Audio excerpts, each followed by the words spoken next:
Buenas noches, mis hermanos, ¿cómo están? ¿Bendecidos? Y en victoria, amén. Bueno, la palabra está tomada de 1 de Corintios, capítulo 6, versículo 12, para los que trajeron Biblia. Y dice: todo me está permitido, pero no todo me conviene. Todo me está permitido, pero no me haré esclavo de nada. La comida es para el estómago y el estómago es para la comida. Tanto uno como la otra cosa son cosas que Dios destruirá. En cambio, la persona no es para la prostitución, sino para el Señor. Y el Señor es para la persona. Y Dios, que resucitó al Señor, nos resucitará también a nosotros con su poder. ¿No saben que sus cuerpos son miembros de Cristo? ¿Puedo entonces tomar sus miembros de Cristo para hacerlos miembros de una prostituta? Ni pensarlo. Pues ustedes saben muy bien que el que se une a una prostituta se hace un solo cuerpo con ella. La Escritura dice: los dos serán una sola carne. En cambio, el que se une al Señor se hace un solo espíritu con Él. Huyan de las relaciones sexuales prohibidas. Cualquier otro pecado que alguien cometa queda fuera de su cuerpo, pero el que tiene esas relaciones sexuales peca contra su propio cuerpo. ¿No saben que su cuerpo es templo del Espíritu Santo, que han recibido de Dios y que está en ustedes? Ya no se pertenecen a sí mismos. Ustedes han sido comprados a un precio muy alto. Procuren pues que sus cuerpos sirvan a la gloria de Dios. Esto es palabra del Señor. ¿Podemos tomar asiento?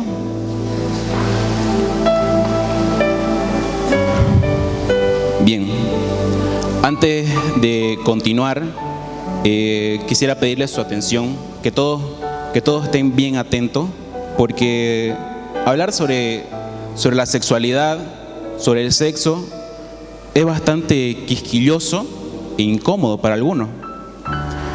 Pero es necesario hablar del tema. ¿Por qué? ¿O para qué?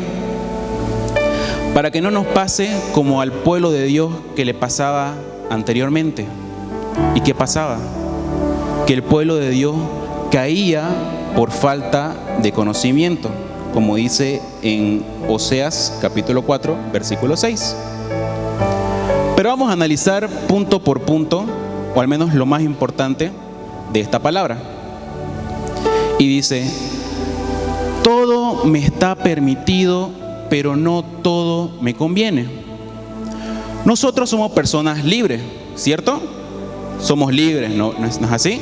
Que podemos hacer lo que nosotros querramos, cuando nosotros querramos, en el momento que querramos y donde querramos, ¿cierto? Eso significa todo me está permitido, que podemos hacer lo que sea, ¿cierto? Pero también sabemos que todo lo que hacemos tiene una consecuencia. Es decir, toda acción tiene una reacción. Entonces yo pongo un ejemplo. Por decir, yo vengo y le digo: Oscar, sos feo, le digo. ¿Qué va a pasar? Me va a responder: ¿qué? Vos sos el feo, me va a decir. Y por último hasta mi puñete me puede plantar. Y aquí viene la segunda parte. Pero no todo me conviene. Todo me está permitido, pero no todo me conviene. Nosotros, como jóvenes de fuego, así libremente, ¿podemos ir a fiesta? Pregunto. ¿No?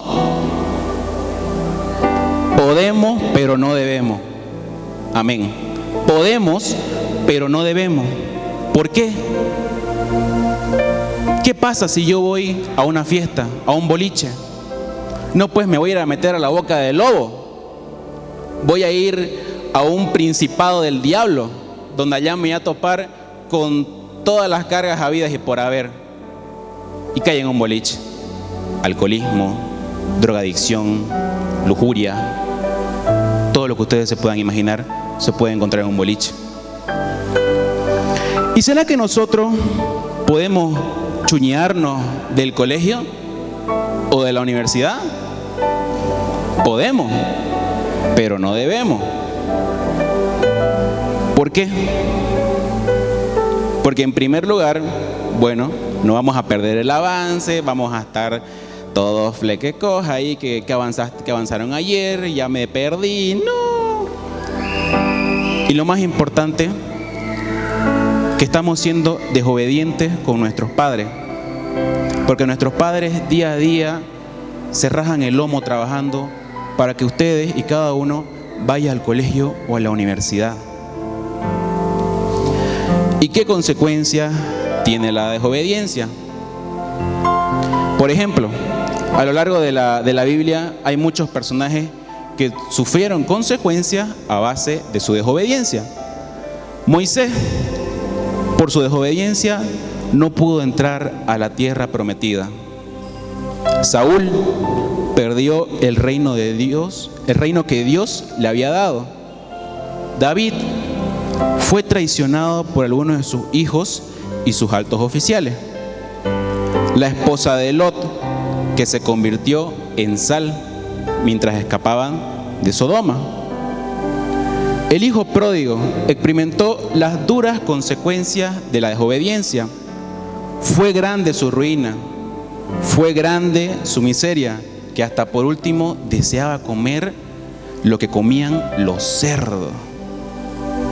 Y Sansón, que no solo perdió la fuerza, sino la vida. ¿Qué pasó con Sansón? ¿Saben la historia de Sansón? ¿Sí o no? Se lo voy a resumir un poquito. Sansón era un nazireo, era un guerrero de Dios, era un hijo de Dios, que fue alguien muy, pero muy importante. Pero ¿qué pasó?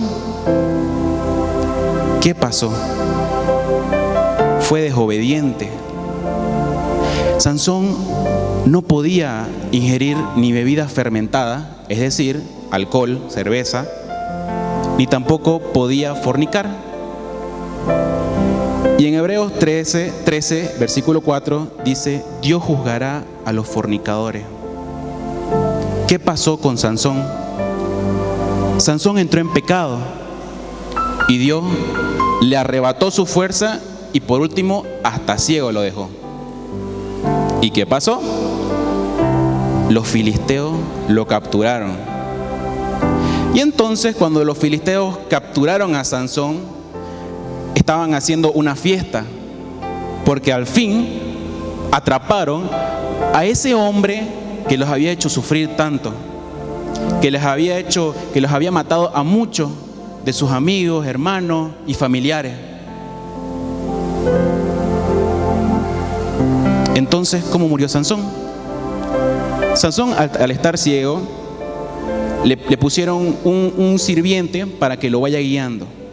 Y en esta fiesta que los filisteos habían hecho en honor a que habían capturado al enemigo, Sansón le dice que lo lleve a un umbral, del más importante del templo, de donde se sostenía la casa, de donde estaban. El siervo lo llevó. Una vez que Sansón palpó el horcón, le pidió al Señor, se arrepintió de todo lo malo que había hecho y le pidió al Señor una última oportunidad, que le devuelva su fuerza, y el Señor se la devolvió. ¿Y qué hizo? Derrumbó ese templo, esa casa donde estaban todos los filisteos, y dice la Biblia que ahí murieron más filisteos de los que él había matado en el campo de batalla. Qué fuerte había sido la consecuencia de la desobediencia.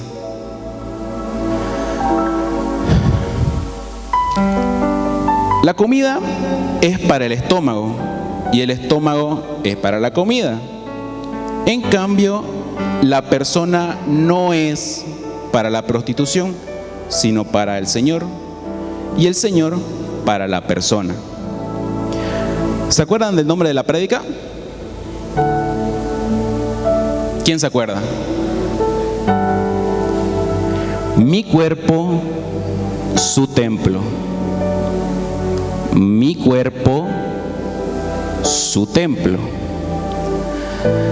Nuestro cuerpo es un templo donde viene a habitar el Espíritu Santo. Y nosotros tenemos que siempre tratar de mantener ese templo limpio. En todo momento debemos adornarlo, debemos mantenerlo en forma. ¿Y cómo lo adornamos? Alimentándonos con la palabra, orando, viniendo los martes a Jóvenes de Fuego. ¿Y cómo le ensuciamos? ¿Quién me puede decir cómo ensuciamos el templo del Espíritu, donde va a morar el Espíritu Santo? ¿Quién me puede decir? Es muy fácil ensuciar el templo del Espíritu Santo.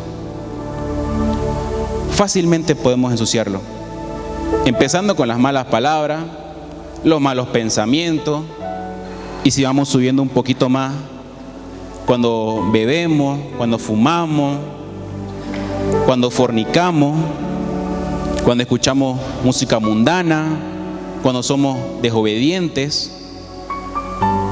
¿Y será que haciendo todo esto el Espíritu Santo va a morar en nosotros?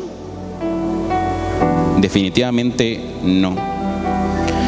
Entonces es responsabilidad de todos el alimentarnos bien, no solo para estar en forma físicamente, sino espiritualmente.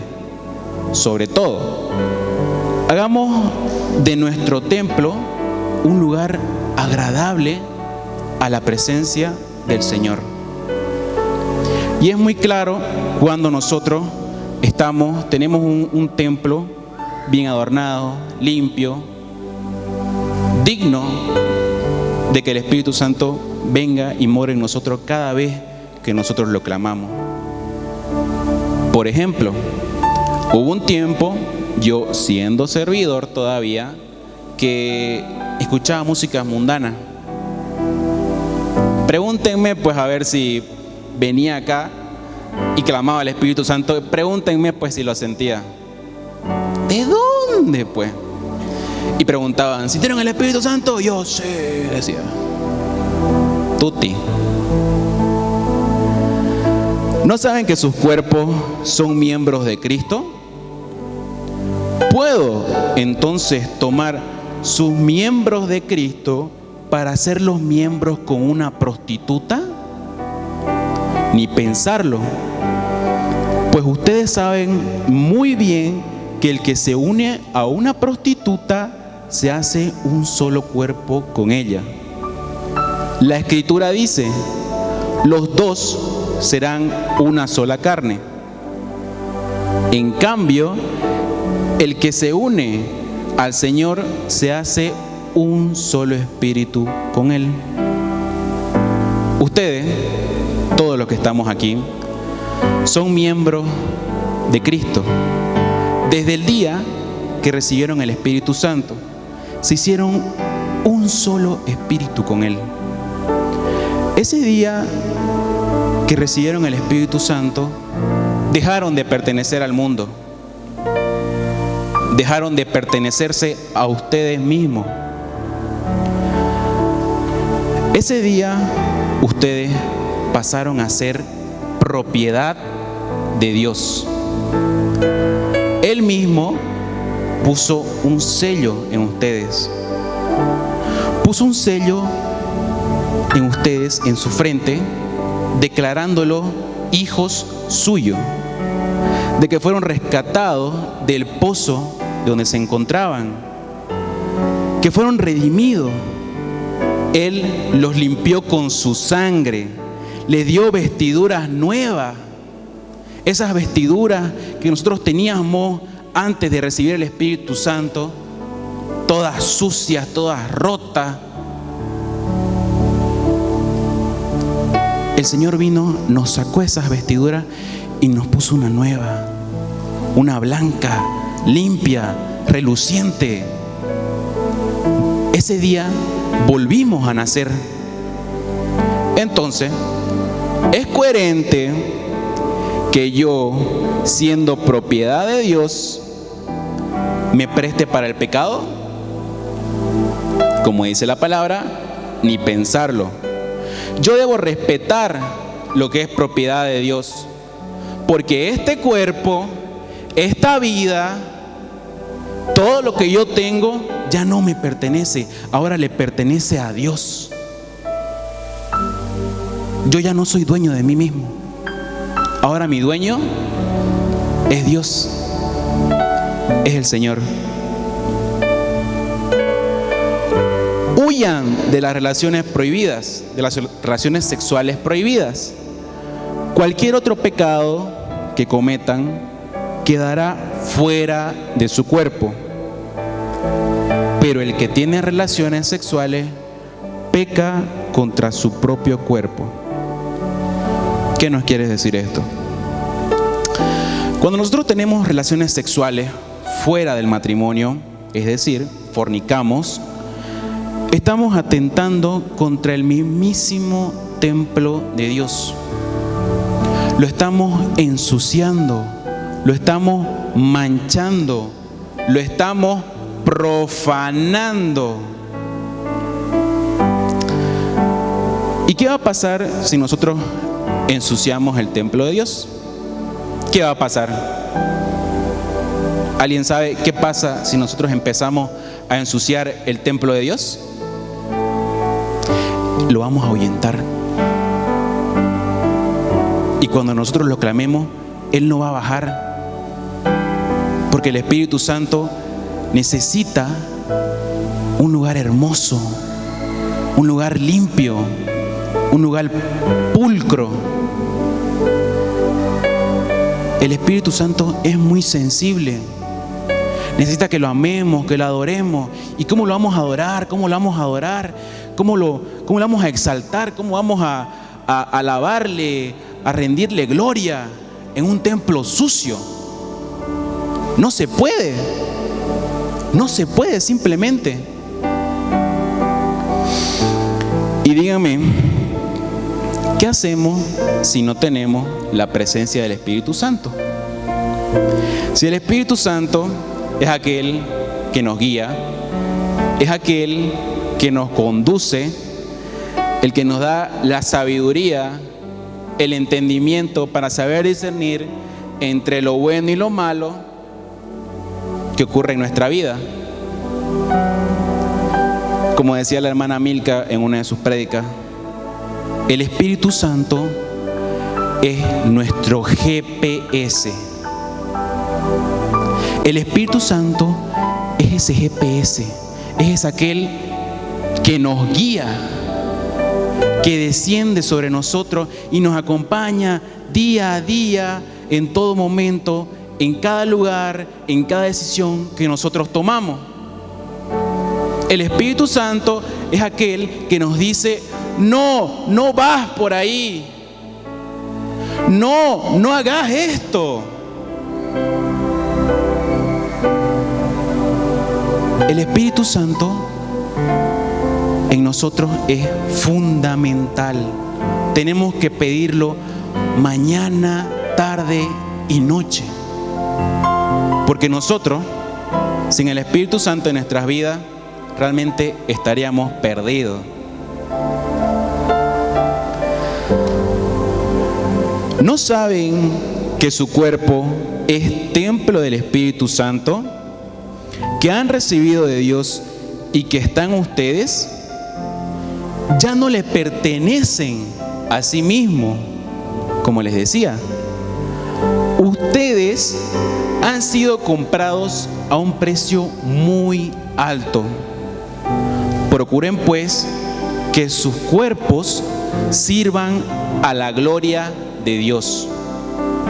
¿Alguien sabe qué quiere decir cuando dice que nosotros fuimos comprados a un precio muy alto? ¿Saben o no saben? ¿Cuál fue ese precio?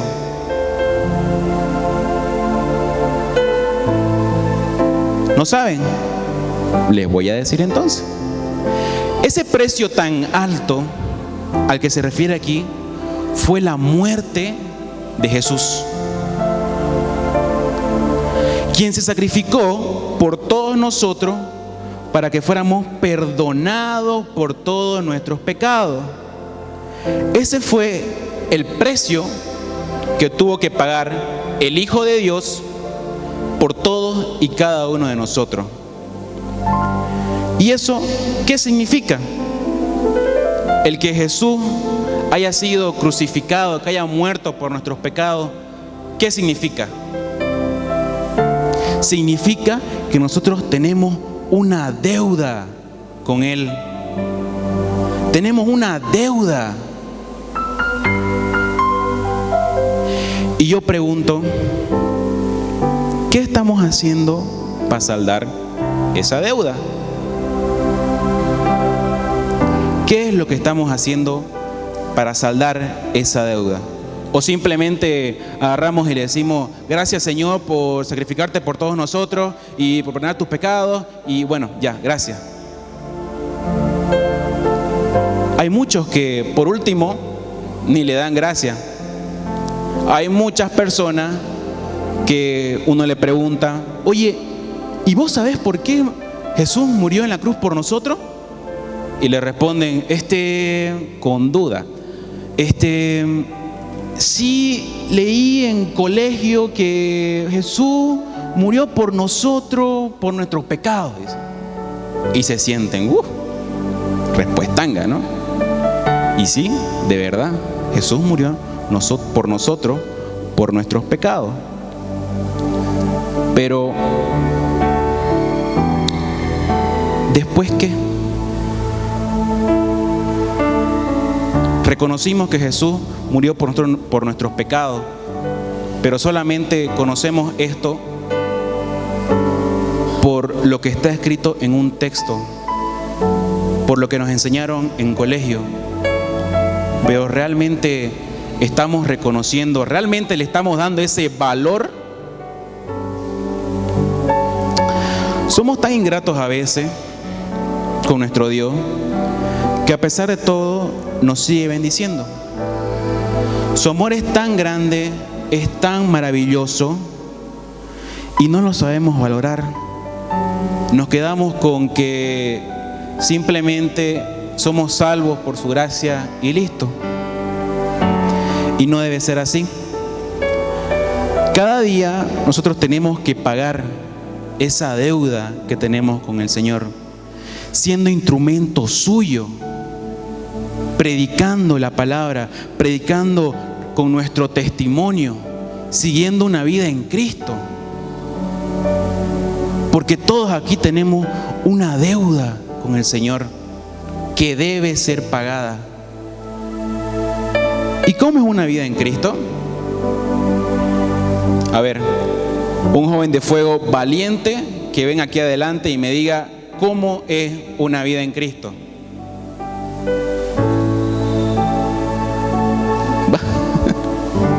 Un joven valiente, a ver, o una jovencita valiente. Amén.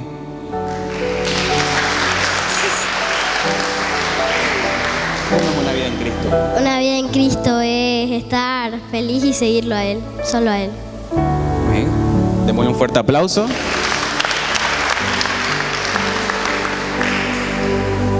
Una vida en Cristo, para muchos, es solamente el orar y el pedir palabra. Y sí, es parte de una vida en Cristo.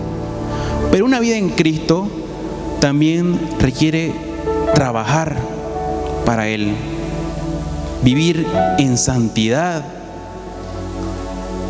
Una vida en Cristo no solamente debe ser un estilo de vida. Una vida en Cristo debe ser la vida que deberíamos llevar todos y cada uno de nosotros. debemos ser instrumento. Y yo pregunto, si nosotros somos instrumentos del Señor, ¿será que podemos estar en pecado? ¿Podemos estar en pecado? ¿Será que podemos estar yendo a fiesta, a ir a beber? ¿Será que podemos estar mintiendo? ¿Será que podemos estar escuchando música mundana? ¿Será que podemos estar fornicando? Si yo quiero ser instrumento para la obra del Señor, no debo estar en pecado. Para los que tienen Biblia, vamos a retroceder un poquito más en 1 Corintios, capítulo 6, versículo 9. ¿No saben acaso que los injustos no heredarán el reino de los cielos? No se engañen, ni los que tienen relaciones sexuales prohibidas, ni los que adoran a los ídolos, ni los adúlteros, ni los homosexuales, ni los ladrones, ni los que no tienen nunca bastante, es decir, los ávaros, ni los borrachos, ni los chismosos, ni los que se aprovechan de los demás, heredarán el reino de Dios. Es fuerte escuchar esto. Tal fue el caso de algunos de ustedes que estamos aquí, me incluyo, pero han sido lavados, han sido santificados y rehabilitados por el nombre de Cristo Jesús, el Señor, y por el Espíritu de nuestro Dios. Amén. Denle un fuerte aplauso, Señor.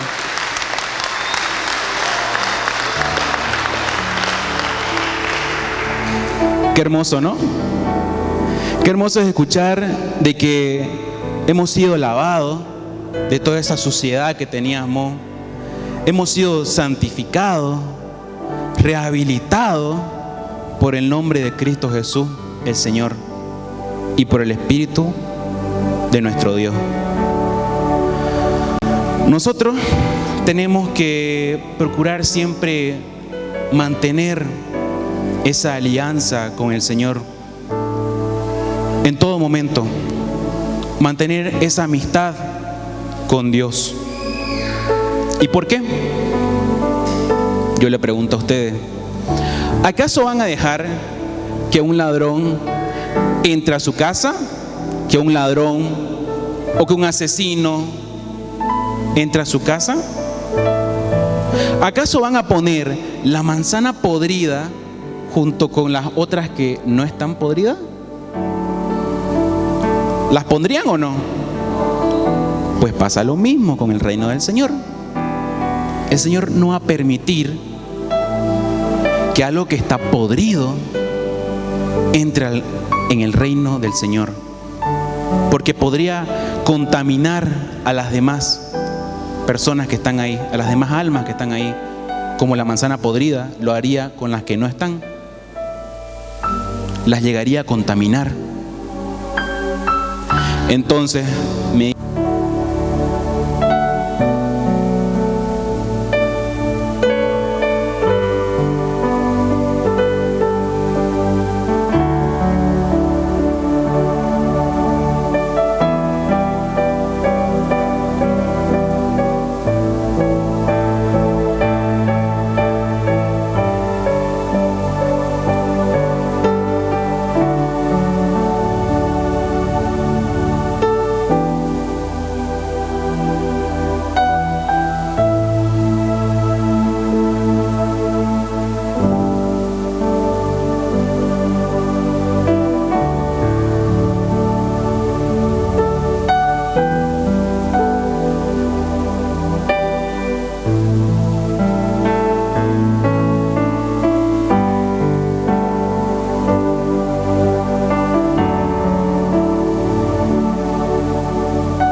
¿Alguien sabe?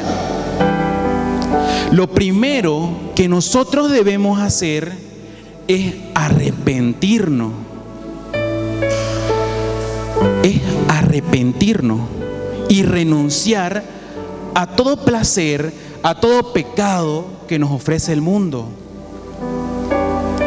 Una vez que nosotros tengamos un corazón arrepentido y que hayamos renunciado al mundo, al pecado y a todo lo que nos puede ofrecer, viene el segundo paso. A ver, vamos a ver si se acuerdan. El segundo paso fue algo que yo dije el anterior martes de Jóvenes de Fuego. Fue lo único que dije yo estando aquí parado. ¿Quién se acuerda? Es muy fácil. ¿O no se acuerdan? ¿O solamente lo que hablan aquí adelante se les entra por aquí, sale por acá y listo?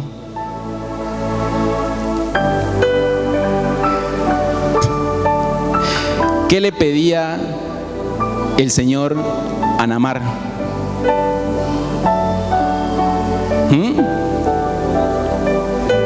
¿Qué le pedía? Su corazón. Su corazón. Nuestro corazón es el segundo paso que nosotros debemos entregarle al Señor. Nuestro corazón. Porque podemos haber renunciado, podemos habernos arrepentido, pero es necesario abrirle nuestro corazón al Señor para que Él pueda entrar en nosotros, pueda sanar las heridas, limpiarnos y hacer de nosotros una nueva persona. Y existe un tercer paso, les comento, que es el que estoy siguiendo yo, que es el que está siguiendo todos y cada uno de los servidores que están aquí. Y ya con eso podríamos decir que podremos entrar con honores al reino de los cielos. Y ese tercer paso es trabajar para la obra del Señor. Aquí se necesitan muchos servidores. Lo que estamos hasta el día de hoy no abastece. Necesitamos más guerreros, necesitamos más personas que se entreguen al Señor. Jóvenes me dirán, pero oye, como que ya ¿no crees que ya es muy exagerado ya el entregarle y el trabajar por último para la obra del Señor? ¿No crees que es mucho lo que estás pidiendo? Yo te respondo, ¿y lo que hizo Jesús por vos, qué es entonces? Si nos damos cuenta, si nos ponemos a pensar, no es nada lo que estamos haciendo nosotros a comparación de lo que Jesús hizo por nosotros, que fue dar su propia vida por amor a nosotros. Y nosotros nos estamos quejando porque solamente no podemos ir un sábado o un domingo a una jornada de mediodía todavía. Imagínense que le pidamos todavía, sacrifíquese por todos y cada uno de nosotros por nuestros pecados. No, pues se van corriendo de aquí. Huyen. ¿De dónde? Pues, ¿no? En Primera de Tesalonicenses, capítulo 4, en el versículo 3 dice: la voluntad de Dios es que se hagan santos y rehuyan a la libertad sexual. Más adelante, en el versículo 7, pues Dios no nos llamó a vivir en impureza, sino en la santidad. Amén.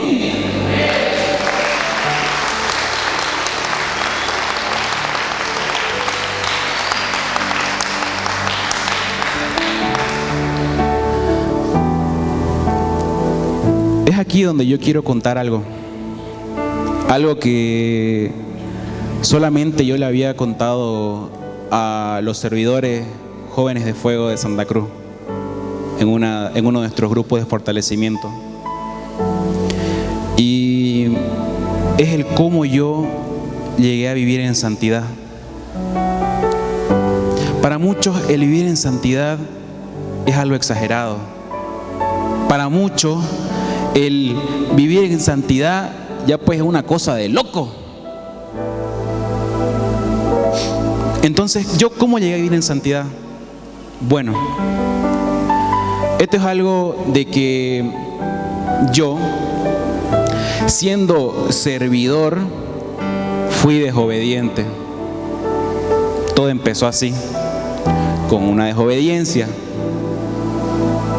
Y ya vimos qué es lo que causa esta desobediencia. Pues yo le voy a contar en este momento qué causó mi desobediencia. Yo me jactaba todo el tiempo de que yo nunca voy a caer, de que yo siempre voy a estar fuerte. ¿Y qué pasó? Primera caída, desobediente. ¿Saben cómo caí? ¿Sabe en qué caí? Yo caí en fornicación. Yo caí en fornicación. No una ni dos, fueron 3 veces.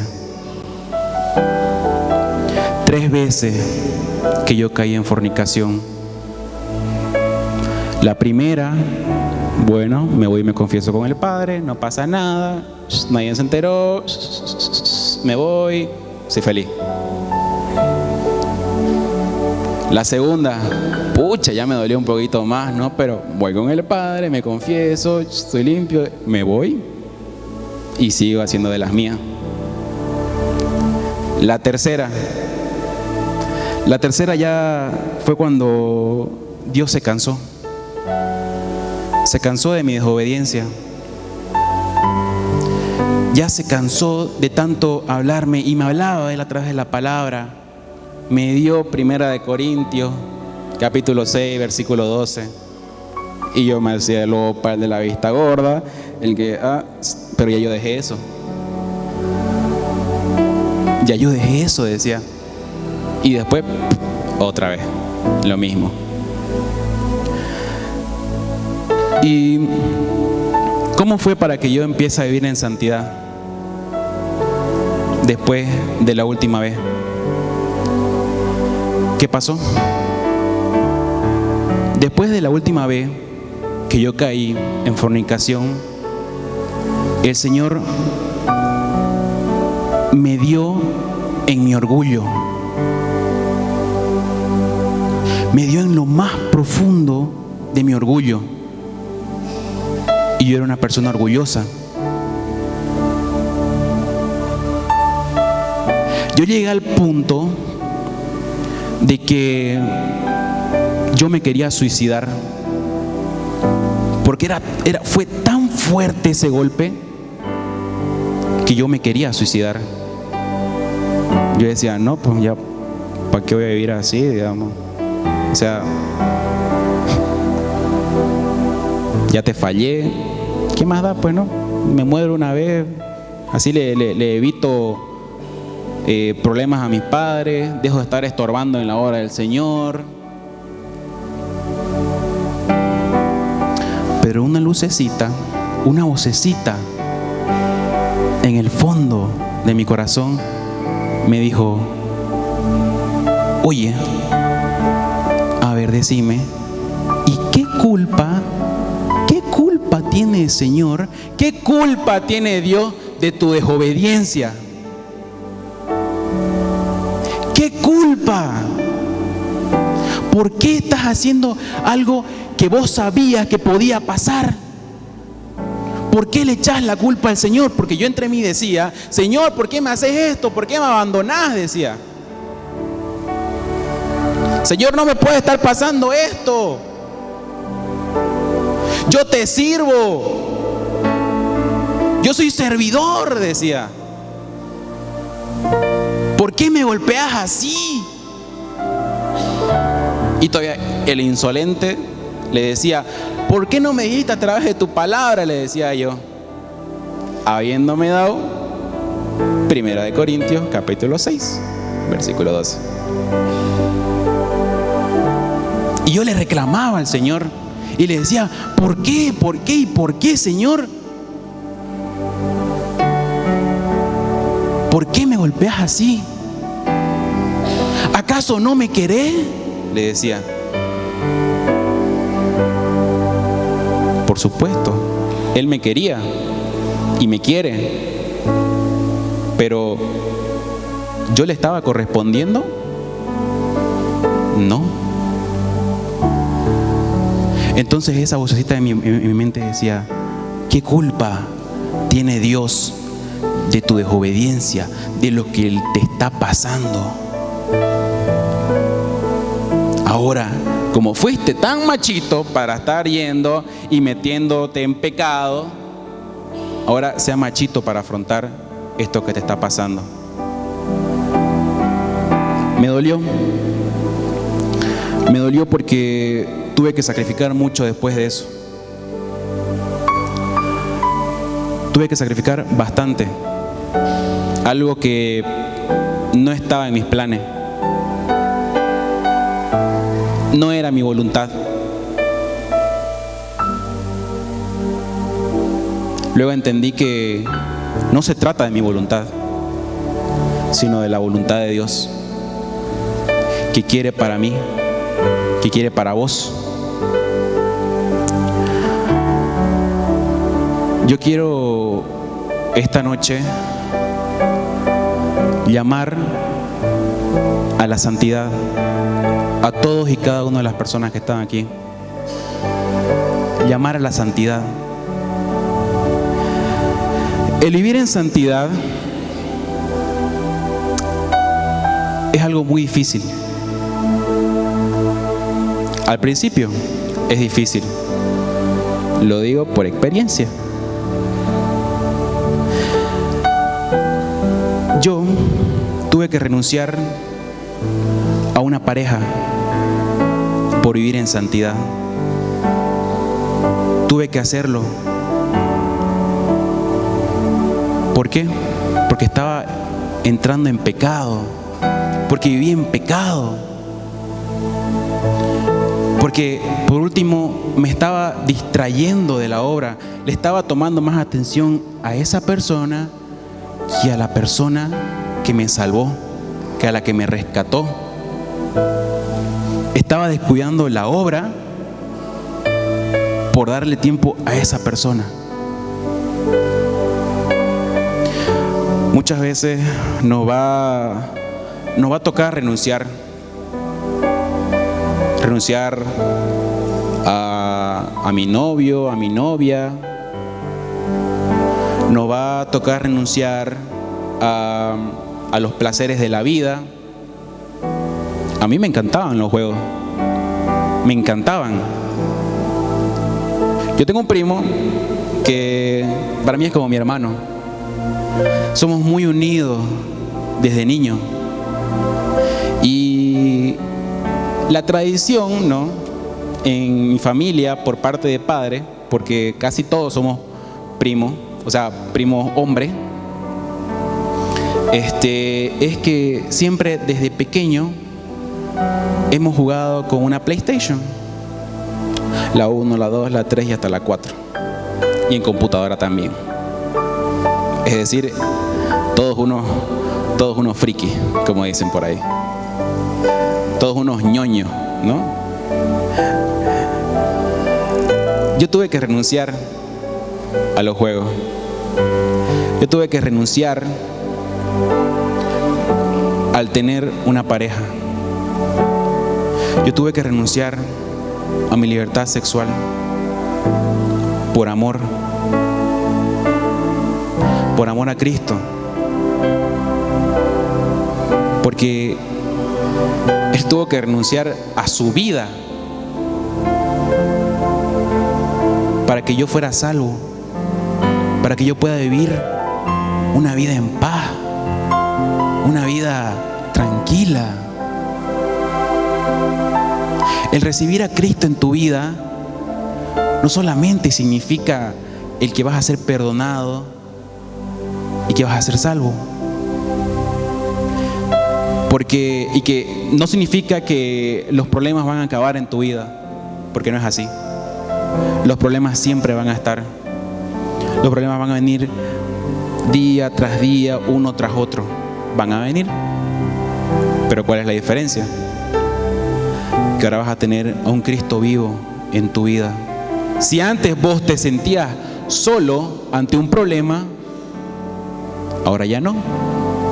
Porque vas a tener a un Cristo vivo que va a estar ahí siempre con vos, que te va a ayudar, que te va a agarrar de la mano y no te va a dejar caer. Y muchos me dirán, ¿y qué pasa con esa gente que sigue a Cristo y cae? Yo la veo que cae. Y más los servidores todavía. Dicen, ¿no? Esos que paran en la iglesia, les va de lo peor, dicen. Yo no sé para qué están adorando allá. Sí, mira pues cómo los tiene su Señor. Mira pues cómo lo tiene su Jesús, dice, ¿no? Míralo pues. Tenemos que entender, hermanos, que estas cosas el Señor permite que sucedan en nuestras vidas. Nosotros somos como un jarrón. Empezamos como barro, mejor dicho. Y el Señor es nuestro alfarero. ¿Y qué hace el alfarero? Hace su jarroncito, les da forma y los deja ahí, ¿no? Que sequen. ¿Y esto para qué lo hace el Señor? Nosotros, antes de entregarle la vida a Cristo, de vivir una vida en Cristo, somos un jarrón roto, hueco, sucio. ¿Y qué hace el Señor? Nos quebra. ¿Y después qué hace? Nos junta y otra vez nos vuelve a hacer, ¿no? Él mismo con sus manos nos vuelve a formar, nos da forma. Y si ve que todavía estamos imperfectos, nos vuelve a romper y nos vuelve a hacer. ¿Y qué significan estas rupturas? Cada vez que el Señor nos vuelve a romper, significa las pruebas que llegan día a día a nuestras vidas. Esas pruebas, ¿para qué sirven? Para formarnos, para moldearnos, hasta que el Señor decida en algún momento de que ya, este jarrón sí me gusta, así me gusta, así sí va a poder recibir el vino nuevo que yo quiero depositar en él. Así sí, pero antes no. No esperen recibir bendiciones en sus vidas sin antes haber pasado por un proceso. Tenemos que pasar un proceso antes de recibir todas estas bendiciones que el Señor tiene preparadas para nosotros. Mi anhelo era predicar. Algún día yo decía, voy a predicar. Yo lo veía al hermano Emilio cómo predicaba y wow, decía yo. Y lo miraba y le decía, yo quiero predicar como él. Y le decía al hermano Paye, por favor, enséñeme a cómo predicar. Enséñeme. Y el hermano Paye, ya, después le iba a enseñarnos y se iba, ¿no? Alguna vez quedamos, ¿no? en que iba a haber un grupo de predicación de cómo predicar, pero nunca se hizo. Yo siempre me quedé ahí con la percha, ¿no? Ahí de que, pucha, se olvidó el hermano, ¿no? Qué mala persona, decía yo. Pero luego entendí que era el Señor mismo. Era el Señor mismo determinando que tal vez ese no era mi tiempo. Yo quería predicar, pero no era mi tiempo. Tuve que pasar por muchas cosas, por muchas pruebas. Tuve que derramar lágrimas. Tuve que llorar a moco tendido para poder entender el propósito que tiene Dios en mi vida y cómo lo hace. Gracias a que el Señor me golpeó tan duro en mi orgullo como hombre, yo es que pude volver a sus brazos. Es que pude llegar a vivir en santidad. Y yo cada vez que algo me pasa, ahora entiendo que es el Señor que me está moldeando cada día. Y digo, bendita sea la prueba que viene a mi vida. Bendita sea la enfermedad que viene a mi vida. Señor, yo te amo, te adoro, porque yo sé que vos me estás moldeando. Porque sé que sos vos permitiendo esto para que yo pueda pulirme y pueda servir como instrumento tuyo. Gracias, Señor. Yo dejé de antes, yo cuando, para los que vivimos en Santa Cruz y nos movemos en micro, ¿qué pasa siempre? Para la esquina, le decimos, ¿no? Y para en la otra esquina. Y salimos micrero, hijo. Y le decimos de todo, ¿no? Y yo que empecé a hacer, una vez me la hicieron, no una, varias veces me la han hecho todavía, y me la siguen haciendo todavía. Que me dejan donde les da la gana. Bajo y yo, Señor, bendice al micrero y bendice su vida. Amén. Me voy, tranquilo. ¿Para qué más? ¿Por qué me voy a estar amargando la vida? Si el Señor nos llamó para ser felices.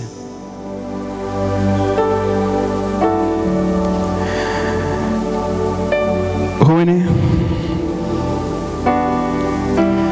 el vivir en santidad es algo hermoso.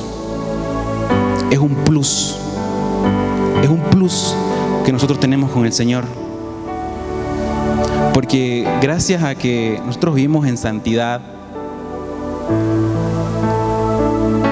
siento yo desde que vivo en santidad que la conexión que hay entre yo y Él es más fuerte.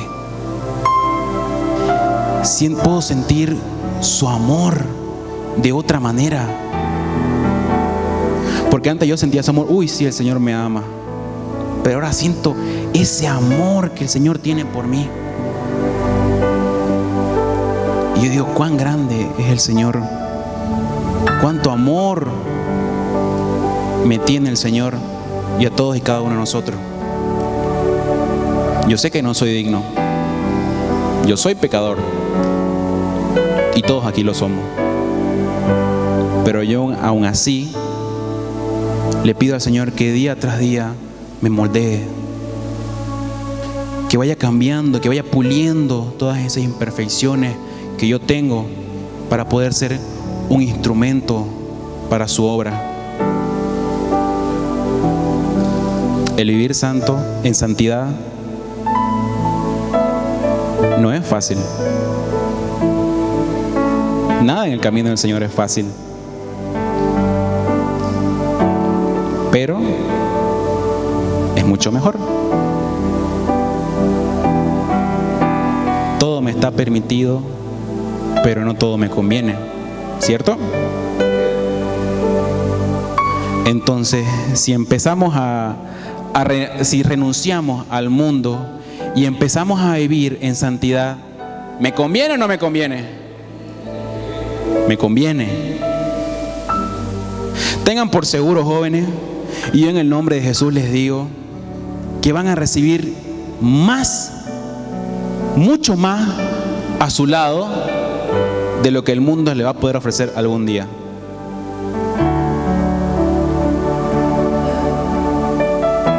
Yo les pregunto, quiero que levanten la mano. ¿Quién está dispuesto a vivir desde hoy día en santidad? Amén. Entonces,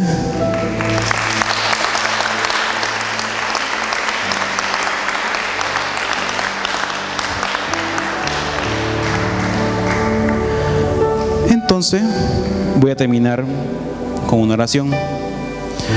Cerremos todos nuestros ojitos y repitan después de mí. Señor, esta noche,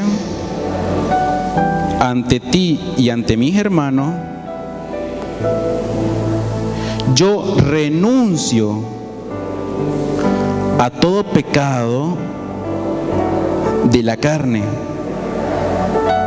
para así poder vivir una vida en santidad. Ayúdame a no entregarme a cosas impuras y dame la fortaleza para siempre estar firme ante mi promesa. Amén.